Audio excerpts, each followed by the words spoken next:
창세기 3장에 기록되어 있는 말씀을 보면 어느 날 하와가 홀로 에덴 동산을 거닐고 있을 때 사단이 찾아온 거예요. 그러면서 이 사단이 하와를 유혹하게 되는데,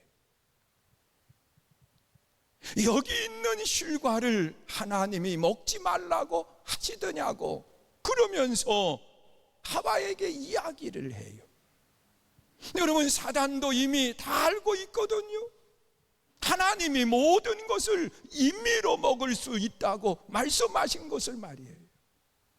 그런데 사단은 찾아와서 하와를 유혹하는 겁니다. 그때 하와가 하는 이야기가 아니라고, 임의로 먹을 수 있지만 여기 중앙에 있는 선악을 알게 하는 그 선악과는 먹으면 죽을까 하노라, 그렇게 하나님이 말씀하셨다는 거예요. 분명히 하나님은 정령 죽는다고 말씀하셨거든. 그런데 죽을까 하노라, 그렇게 하나님이 말씀하셨다고 하면서 말씀을 왜곡시켜 놓습니다. 자, 그때 사단의 유혹은 간단했어요. 아니다, 이걸 먹으면 하나님처럼 될 수 있다고 그러면서 유혹을 한 거예요. 그 말을 듣고 난 뒤에 하와가 선악과를 보니까 먹음직도 하고 보암직도 하고, 그래서 그 선악과를 따서 먹고 말았어. 그리고 하와만 먹은 것이 아니라 아담에게도 함께 선악과를 먹게 하고, 그리고 결국은 하나님의 말씀에 불순종의 죄를 짓게 된 거예요. 그리고 에덴 동산을 떠나는 이 아담과 하와의 모습 속에 그 형통했던 세 가지 관계가 한순간에 무너져 버린 모습을 찾아보게 돼요. 여러분, 언제든지 하나님 부르면 응답해 주셨던 하나님, 하나님이 말씀하시면 귀 기울여 들었던 아담과 하와가 죄를 짓고 난 뒤에 하나님이 두려워 숨고 말았어. 여러분, 숨었다고 하는 것은 이미 무엇인가 하나님과의 관계 속에 가로막혀 있는 것을 말하고 있는 거예요. 그리고 또한 하나님께서는 아담을 부르시는데, 아담아, 아담아, 너 어디 있느냐? 여러분, 어디 있느냐라고 하는 말씀 속에는 이미 하나님과의 관계 속에서 감추어지게 만드는 요소가 존재함을 말씀하시는 거예요. 결국은 하나님과의 관계가 끊어지고 말았습니다. 죄로 인해서 말이에요. 그리고 하나님이 아담에게 물었어요. 왜 이 죄를 지었느냐? 자, 그랬을 때 아담이 하는 이야기가 하나님이 데려다 주신 이 여자 때문에, 여러분, 감탄은 온데간데 없어졌고 뼈 중에 뼈, 살 중에 살 하나라고 하는 그 하나됨도 온데간데 없어지고 이 여자 때문에, 그러면서 사람과의 관계가 끊어져 버린 모습을 이야기하고 있어요. 이런 아담에게 하나님이 뭐라고 이야기하시느냐? 에덴 동산에서 쫓겨날 뿐만 아니라 내가 땀을 흘리고 씨앗을 뿌려도 이 열매를 거두기는 거두는데 엉겅퀴가 돋아 나와서 내 땀의 소출이 없어지게 된다는 거예요. 여러분, 물질의 관계가 무너져 버린 모습을 이야기하고 있습니다. 여러분, 에덴 동산은 하나님과의 관계, 사람과의 관계, 물질과의 관계가 형통했지만 이 죄로 인해서 하나님과의 관계가 무너졌고, 사람과의 관계가 무너졌고, 물질의 관계가 무너져 버린 모습을 갖고 말았어요. 그럼에도 불구하고 하나님께서는 하나님의 형상대로 지음받은 그들을 버리지 않아요. 여러분, 제사의 제도를 통해서 하나님께서는 다시 회복할 수 있는 길을 열어놓으신 거예요. 그래서 창세기 4장에 기록되어 있는 말씀을 보면 가인과 아벨이 하나님 앞에 제사를 드리는데, 하나님이 가인의 것은 받지 않고 아벨의 것을 하나님이 받으셨다고 말씀을 해요. 여러분, 받으셨다고 하는 그 말씀 속에는 막힌 것이 없어졌음을 말하는 겁니다. 여러분, 생각해 보세요. 제가 무엇인가 성도님들에게 드린다고 하면 막힌 것이 있으면 그것이 전달될 수가 없습니다. 그러나 막힌 것이 없으면 우리 성도님들이 다 받을 수 있는 거예요. 여러분, 하나님이 받으셨다고 하는 것이 바로 막힌 것이 무너졌음을 말씀하는 거지. 여러분, 죄라고 하는 것이 이 제사를 통해서 하나님께서는 해결하게 하셨음을 말씀하는 겁니다. 그런데 사람들이 짓는 죄가 한 번 짓고 난 뒤에 다시는 안 져야 되는데, 사람은 또다시 죄를 짓는 거예요. 그러면 또 다른 죄물을 하나님께 드려야 되는 겁니다. 여러분, 로마서 6장 23절에 보니까 죄의 삭은 사망이요 하나님의 은사는 예수 그리스도 안에서 영생이다, 그렇게 말씀을 해요. 여러분, 죄로 인해서 죽을 수밖에 없는 모습을 갖게 된 거죠. 제사를 통해서 죄의 문제를 해결받지만 이것은 한 번으로 끝나는 것이 아니라 반복해서 드려져야 된다. 그래서 하나님께서 예수님을 이 땅에 보내주셨고요, 인간의 몸을 입고 이 땅에 오신 예수님께서 모든 죄를 담당하시고 십자가에 달려 죽으신 겁니다. 여러분, 예수님의 십자가의 죽으심은요, 한 번으로 모든 죄를 담당해 주신 거예요.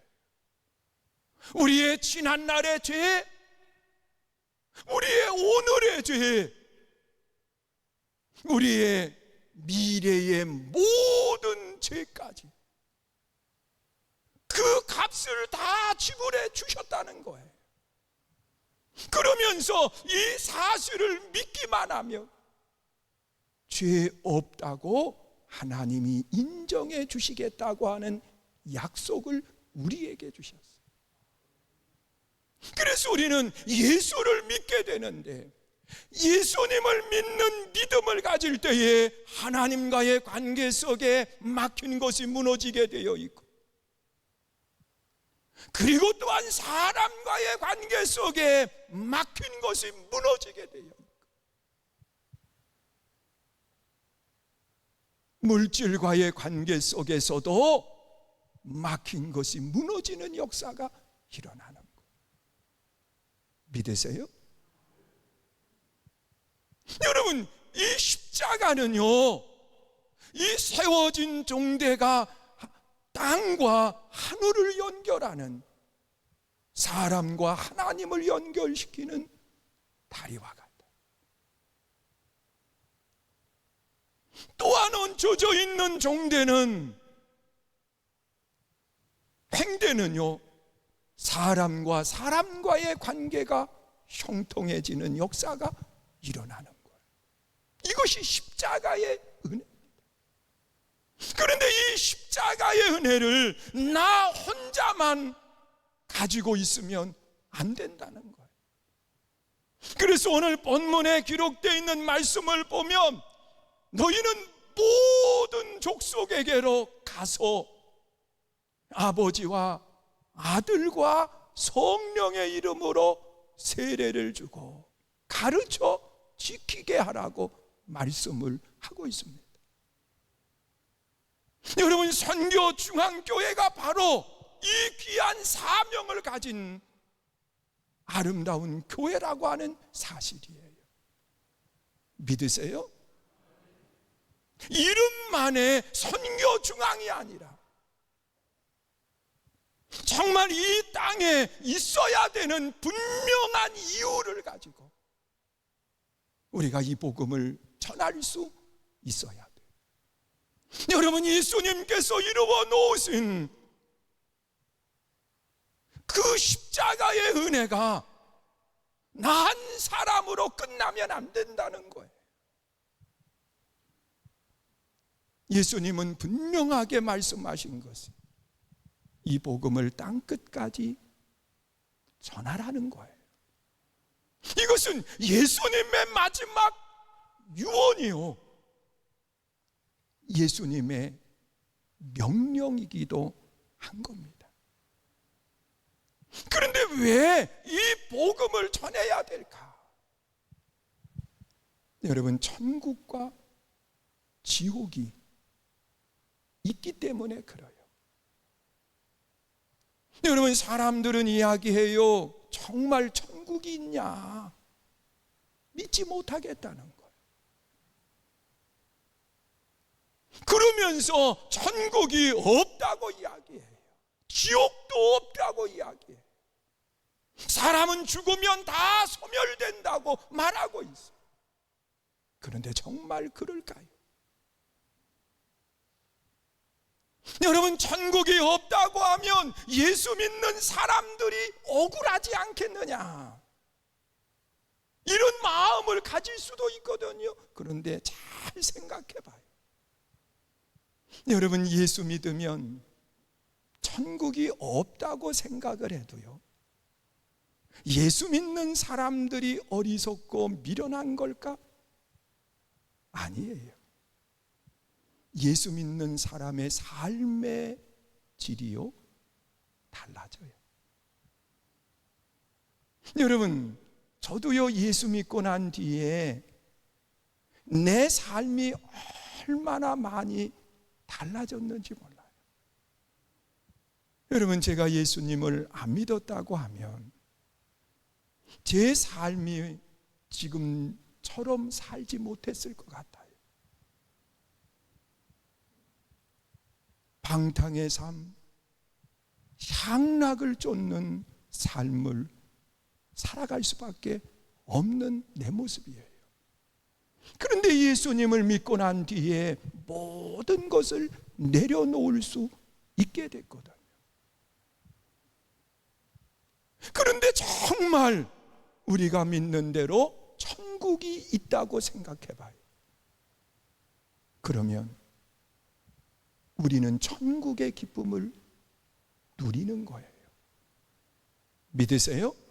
여러분, 이 세상의 삶도 아름다울 뿐만 아니라 천국의 영원한 삶을 누리는 거예요. 여러분, 누가복음 16장에 보면 천국과 지옥의 실상에 대해서 분명하게 말씀을 하고 있거든요. 나사로와 부자의 이야기를 통해서 말이에요. 여러분, 부자는 이 땅에서 부족함이 없는 인생을 살았지만 그는 영원한 형벌 가운데로 내려갔어요.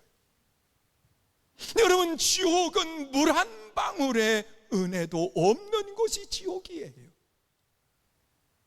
그래서 저 나사로를 좀 보내서 손에 물을 좀 찍어서 내 혀를 서늘하게 해달라고 요청을 해요. 그러나 그 지옥은 물 한 방울의 은혜가 없는 곳이에요. 그러나 나사로는 아브라함 품에서 평안을 누리는 모습을 보여주고 있습니다.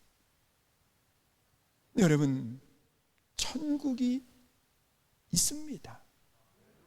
지옥도 있습니다.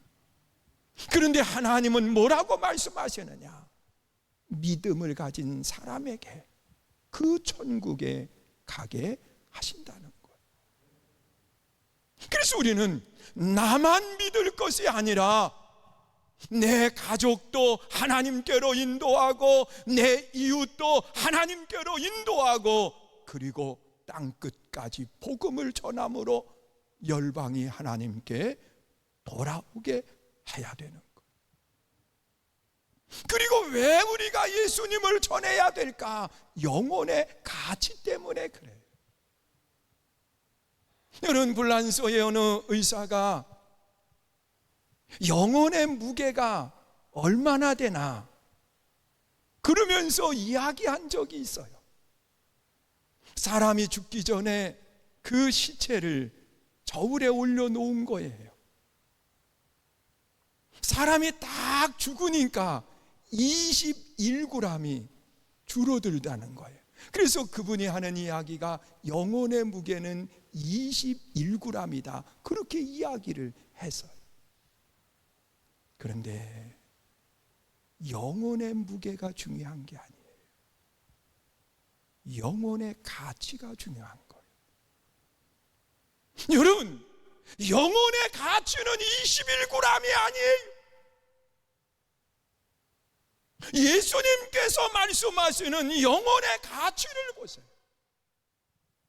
누가복음 8장 36절 37절에 보니까 사람이 만일 온 천하를 얻고도 자기 목숨을 잃으면 무엇이 유익하리요? 사람이 무엇을 주고 자기 목숨과 바꾸겠는가? 천하를 주어도 바꾸지 않는다는, 바로 영혼의 가치는 천하와도 바꾸지 않는 가치를 가지고 있는 거예요. 그 가치 있는 영혼을 하나님께로 돌아오게 하는 것이 뭐냐? 선교요, 전도인 거예요. 그래서 우리가 선교중앙교회의 이름을 가지고 복음을 전하는 거예요. 또한 우리가 왜 이 귀한 사명을 감당해야 되나? 성경에 나타나 있는 말씀을 보니까 심지 않으면 거둘 것이 없기 때문에 그런 거예요. 여러분, 심지 않으면 거둘 것이 없다는 거예요. 고린도후서 9장 6절에 보니까 이것이 곧 적게 심은 자는 적게 거두고 많이 심은 자는 많이 거둔다 그랬어요. 믿으세요? 우리 코로나19 시대 속에 이 선교중앙교회는 유지만 하는 교회가 아니라 지금 심을 수 있는 교회가 돼야 돼요. 심으면 열매가 맺히게 됐어요. 그러면서 본문에 보니까 예수님이 마지막 부탁하신 것이 뭐냐? 가라 그랬고 가지 못하면 보내야 된다는 거예요. 우리 선교중앙교회는 가는 교회가 돼야 돼. 우리가 매주일 이 다리 앞에서 전도를 해요. 참 놀라운 것은요, 전도하고 난 뒤에 등록하시는 분들이 계시는 거예요. 지난주에도 등록하신 분이 계시잖아요. 여러분, 뿌리지 않으면 절대로 열매를 거두지 못한다는 거예요. 가야 돼요. 그리고 보내야 돼요. 여러분, 우리 교회가 기도하는 가운데에 협력해서 선교하고 있는 교회들이 있습니다. 물론 많이 하면 좋겠지만은요, 우리가 할 수 있는 최선을 다하고 있어요. 우리가 드려지는 선교 예물은 교회 재정에서 전혀 사용하지 않아요. 드려지는 그대로 선교에 사용을 하는데, 국내 교회 10교회와 기도하면서 합력하는 선교를 하고 있고요. 또 해외에 9곳을 우리가 함께 기도하며 협력 선교를 하고 있어요. 그리고 3곳 기관을 선교하고 있어요. 그래서 22곳에 매월 선교비를 보내고 함께 기도하고 있고요. 그리고 3년 전서부터 우리가 교회를 개척을 하자, 그리고 기도하다가 매년 우리 교회가 책정한 금액이 3억씩을 책정을 하고, 그리고 교회를 건축하기로 그렇게 약속을 했었는데요, 그 해에 기도원을 짓게 되는 일이 생긴 거예요.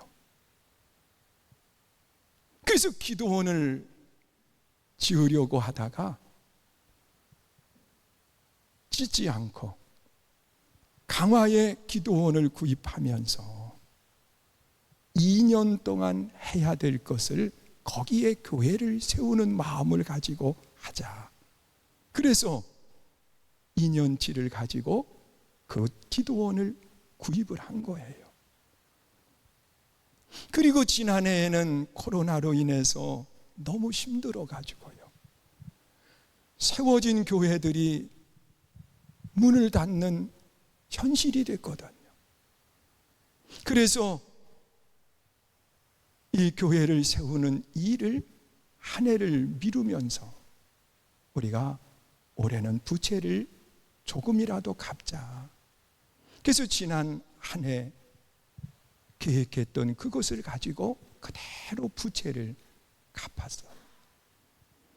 그래서 3억여 원이 줄어들었어요. 그리고 이제 올해 교회를 세우자.